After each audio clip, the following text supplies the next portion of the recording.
play a drum machine, but I'm actually going to go for a kit. I like the Roots kit. It's fun.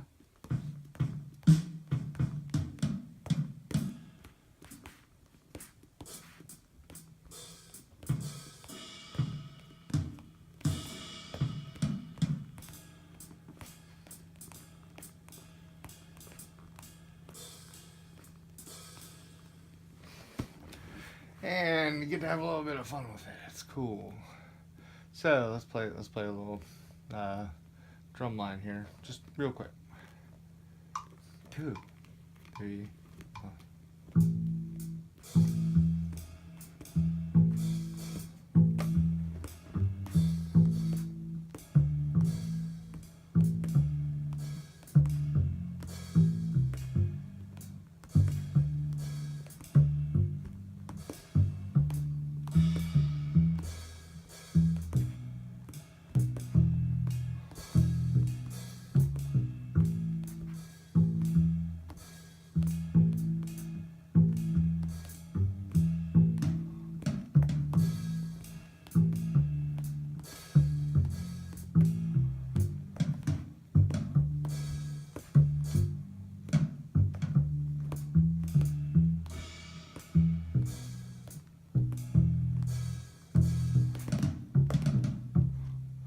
Alright, I'm going to stop it right there at 17, and instead of having to continue playing and recording that entire 32 bars, I don't have to do that. If I just want the drums to loop, I just hit the loop button after selecting the track. There's a cool feature here. You can actually change the quantization. So if I'm playing a jazzy tune, why don't I swing it a little bit? Actually, why don't I swing it a lot? 1/16 note, swing heavy. There we go. Let's put some compression on those drums, make them sound a little bit better. I don't know. I'm just doing this out of habit at this point. Probably jumping ahead of myself. And maybe we should quantize the bass a little bit too. And get all those notes being played at the right time with each other. Anyway, that's just one kind of drum kit that you can play. You can also do... not that. You can also do smart drums. Smart drums. Now this creates a little thing here for you. I'm going to go for the vintage kit.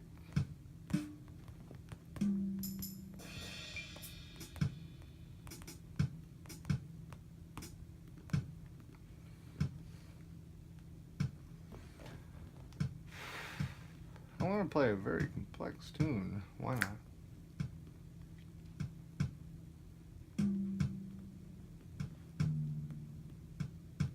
Actually, I'm not going to put any stones.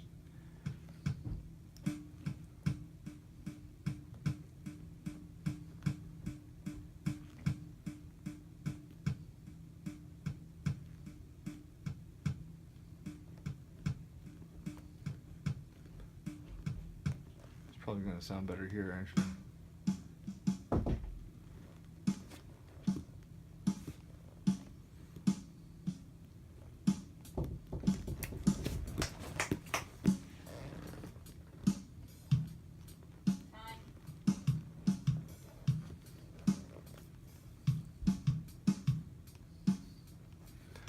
We'll just leave it at that. Anyway, so you've set up your studio kit. Just hit record, and it'll do it for you.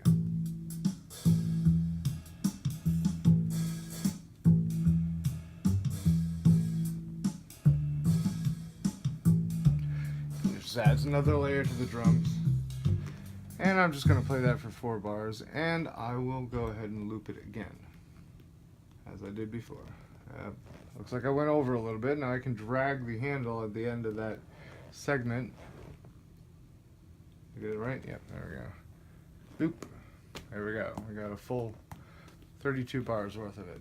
Now the other cool way you can play the drums with GarageBand, this is a new feature they just added, is Drummer. You can actually have them pick a personality. You get a guy who is influenced by, say, Americana and classic R&B artists. He plays loose, swaggering beats on a vintage kit. That would be Mason.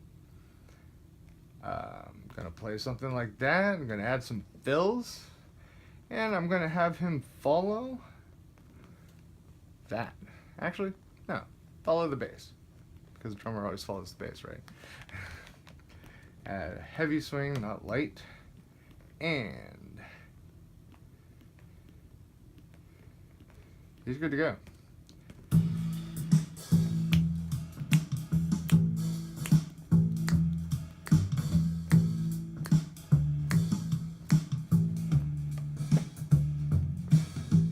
Now we don't have to use all of those if we decide that we don't like it all, want to mute something, don't want everything to play. You can pull out this little drawer on the left hand side here and say we don't want to play the smart drums, which I kind of don't. They're not my favorite way of getting drums in there. You can mute it. And then you get something that sounds a little bit better in my opinion.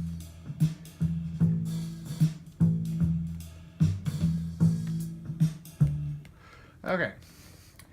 And finally, one last way of adding drums. Now this is just something I'm going to gloss over briefly because this isn't really my style of music, but if you wanted to add loops, you can take a vintage break beat, Congo Madness break. They've got a whole bunch of old vintage breaks. I'm going to turn it down here.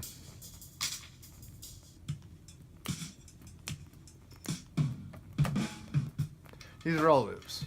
Anyway, I'm just going to go up to their jazz loops and use the bebop drum set. They've got several different versions of it.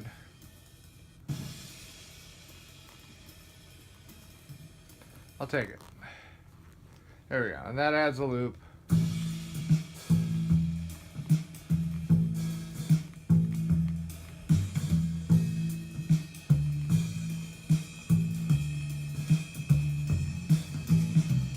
Now, if you go into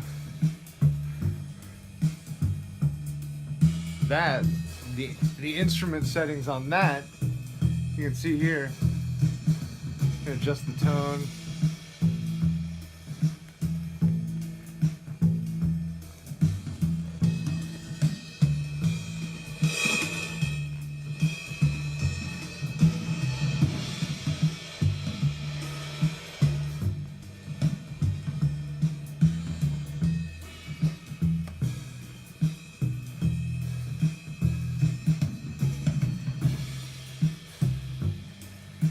Of course, you can also add a little bit of reverb, a little bit of compression. Probably take some treble down. I want to pull down the reverb, some on that. Sounds a little overpowering. Go back out to the track list. Anyway, smart instruments. You've also got smart strings, smart bass, smart keyboard, smart guitar, and I think that's it. Well, the smart drums, of course, which I already showed you. Right now, we're gonna go for smart keyboard. We'll go for grand piano.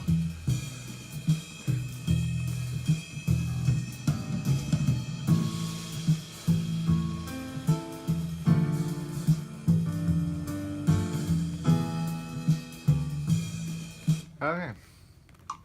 2, 3, 4. Up. I screwed up. That's what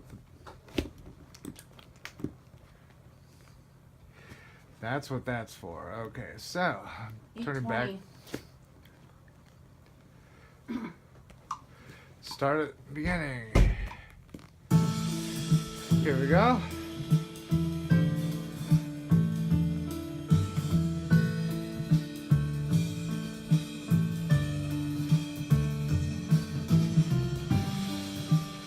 Playing a little fancy here, but you can do whatever you like.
going to quantize that.